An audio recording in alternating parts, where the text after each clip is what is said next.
Good morning and welcome to my channel. So I'm answering a few of the Q&A questions here that we have. These are just the answers, and some of these are just pertinent to what you've been requesting, and it's time to get some information out there for you. I'm just going to start right off with the answers. I'm going to just for a second here speculate on what the question themselves might be. So it says here, because there was no existence of this kind of slavery system before. And what I think what the question must have been is that why is it, that humanity is struggling, or why is it that we're having such difficulties having our own Renaissance period and our own enlightenment, right? Our own future, let's say, into the light, just to give an example. Why is it there's so much struggle? Well, the reptilians and the Dracos, and I'm just going to say negative forces because there are galactic species specifically that choose to be of dark, and that's fine. That's their personal choice.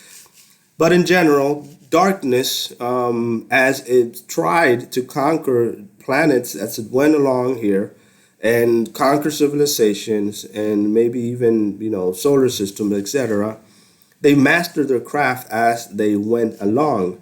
I want you to think, for example, Babylon was just a testing ground to how to make it worse for us now in this future time, right? So back then in Babylon, it could have just been difficult, but not as hard as it is for us right now, because we can look back and see how it was back then.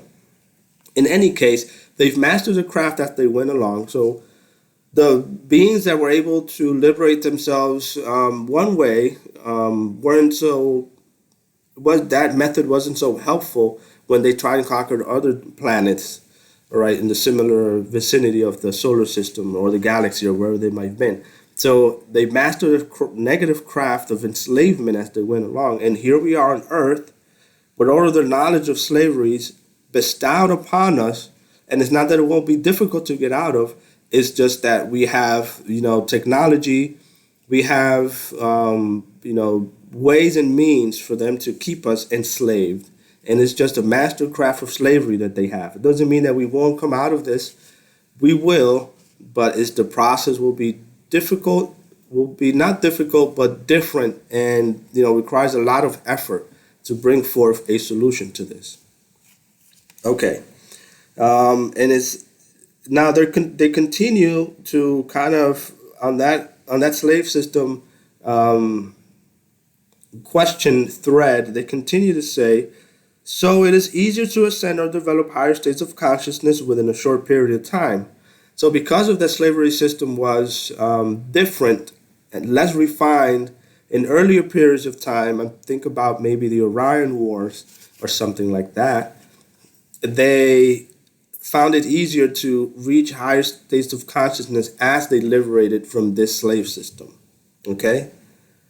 All right, so they're saying here it was less to overcome to reach a higher state of consciousness. Not that we won't get there, because once we overcome this slavery system, then we'll be able to go through the ascension process. Or I like to say ascension process. What I mean is just an enlightenment, right? A liberation, feeling of free and joy, right?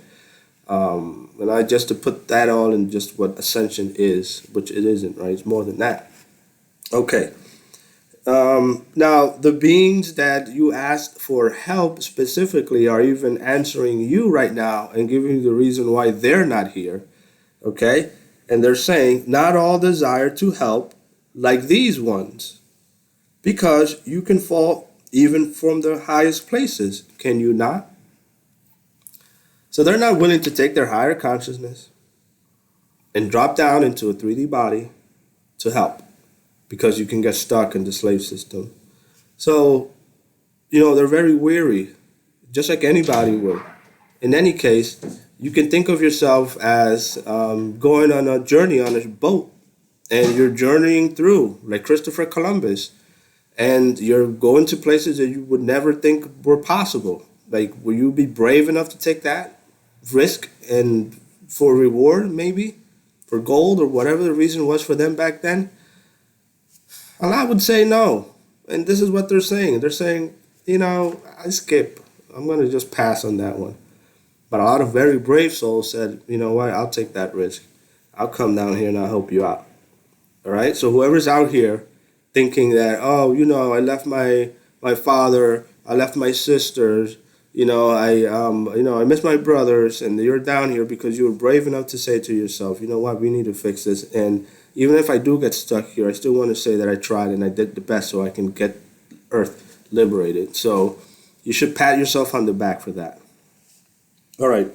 Now, some other words here are seems to be directed are from different higher dimensional beings, and I'm just going to skim through a couple of these because it makes sense to just talk about at least the beginning of this process here. It says, yes, we're different consciousnesses. We are at different levels of existence. And the test was placed upon us: experience for the future, leadership, and for we can see. And then it says, below you shall remain until you spring up again like weeds. It's very poetic. I don't understand it very much, but I decided just to put that out there.